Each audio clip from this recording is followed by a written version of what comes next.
What's in my bag? Sign language interpreter.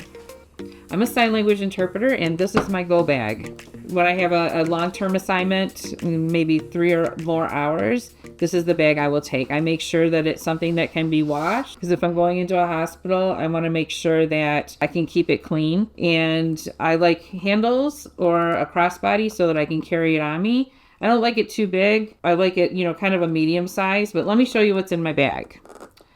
So of course, my phone, mints. I always have mints.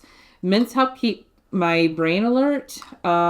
If I'm feeling emotional because of something that's going on, I will put a mint in my mouth and chomp it so that takes my mind off of the emotions that I'm feeling so that I can interpret correctly.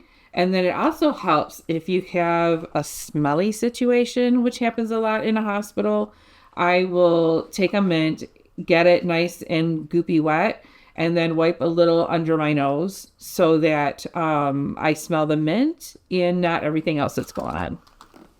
I always carry a notebook with me because I never know if I just get bored and I want to do some doodling or some writing, or if I want to take a note of something that's happening so that I remember to tell the patient later, or to remind myself that I had to do this or this.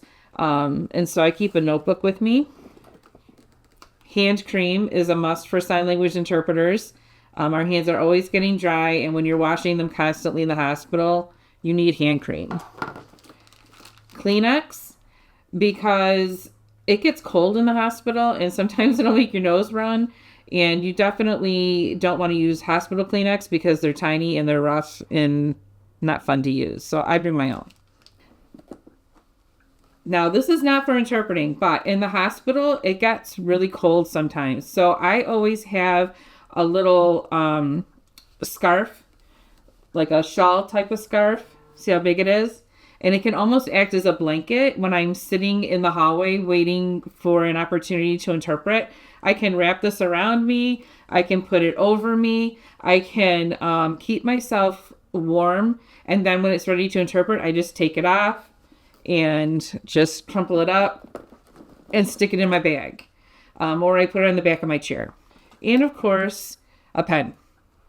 This is one of my favorites. It's a gel pen, and it works well when you want to write a note. How about my little emotional support dog? He's my interpreter assistant, Finnegan.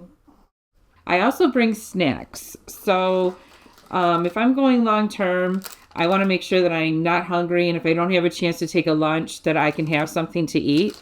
So this is cheese and crackers. I often will opt for peanut butter and crackers.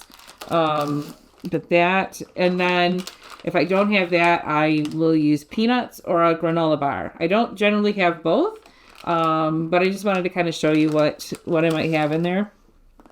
And then my secret weapon, everyone has their own, are a little bag of M&Ms, because when you're on the job for a long time, you kind of get like a little sweet tooth, or you just need a little sugar pick-me-up.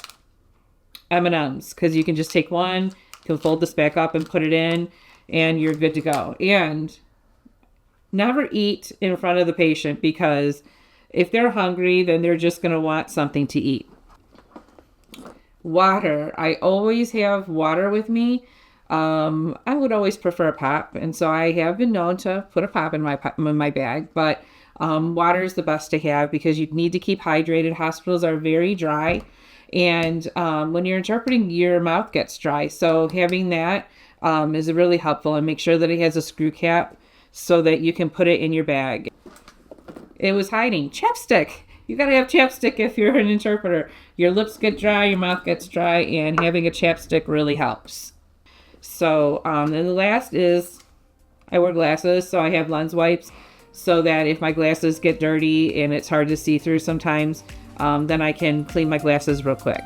So, this is what's in my bag. Thank you for watching. Be sure to like, comment, and tell me what's in your bag.